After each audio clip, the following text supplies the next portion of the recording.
Hello guys, ആലപ്പുഴയിലെ boat ഹൗസിലേക്കാണ് ഞാൻ നിങ്ങളെ കൂട്ടിക്കൊണ്ട് പോകുന്നത്. നല്ല അടിപൊളി വൈബാണ് ഇവിടെ.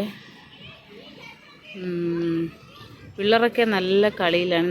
നമ്മൾ 3 ഫാമിലീസ് പോയിട്ട് വന്ന് നമുക്ക് 3 ബെഡ്റൂം തന്നിട്ടുണ്ടായിരുന്നു. നല്ല അടിപൊളി ബെഡ്റൂമാണ്, AC റൂമാണ്. പക്ഷേ ACൻ്റെ ആവശ്യമൊന്നുമില്ല, കായലിൽ നിന്നുള്ള നല്ല കാറ്റൊക്കെ അടിച്ച് വരുന്നുണ്ട്. നല്ല 3 ബെഡ്റൂം തന്നിട്ടുണ്ട്.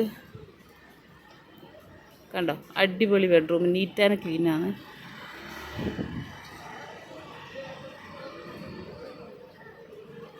മുകളിൽ റൂം കൊടുത്തിട്ടുണ്ട് കേട്ടോ. മുകളിൽ നല്ല അടിപൊളി റൂമാണ്. നല്ല കാറ്റാണ് ഇവിടെ. പിള്ളേരൊക്കെ നല്ല തകൃതിയായി കളിയിലാണ്. നല്ല ഫുഡുമാണ് ഇവിടെ കേട്ടോ. നല്ല ഞണ്ടും ചെമ്മീനും എല്ലാം അടങ്ങിയ നല്ല ഫുഡ്, അടിപൊളി ഫുഡായിരുന്നു. അന്ന് രാവിലെ മുതൽ വൈകുന്നേരം വരെ നമ്മളിവിടെ സ്പെൻഡ് ചെയ്തു. നിങ്ങൾ പോയിട്ടുണ്ടെങ്കിൽ ഒന്ന് കമൻറ്റ് ചെയ്യുക.